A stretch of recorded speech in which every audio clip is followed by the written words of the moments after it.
takror sodir bo'layotgan ish harakatlarini aytish uchun biz present simple dan ham, present continuous dan ham foydalansak bo'ladi. Qanday deysizmi? Unda videoni oxirigacha tomosha qiling. Hamma bilganidek, takror sodir bo'ladigan yoki odat tusiga kirib qolgan ish harakatlarini aytish uchun biz present simple dan foydalanamiz. I go to school every day, for example, like that. Takrorlanadigan ish harakatlarini aytish uchun biz present continuous dan ham foydalansak bo'ladi. Lekin buning uchun ish harakatimiz ma'lum bir vaqtdagina sodir bo'lishi kerak. Misol uchun, I am taking an English course these days. Bu yerda men ingliz tili kursiga qatnashyapman deyapmiz. Ya'ni bu ish harakatimiz ham takrorlanyapti. Lekin bu doimiy ish harakat emas, ma'lum bir vaqtdagina sodir bo'ladi. Ma'lum vaqtdan keyin biz sertifikat olganimizdan keyin ingliz tili o'rganishni to'xtatamiz.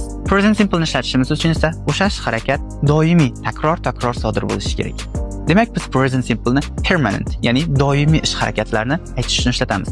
Present continuous ni esa temporary, ya'ni vaqtinchalik ish harakatlarini aytish uchun ishlatamiz. Lekin ikkalasi ham takrorlanadigan ish harakat bo'ladi.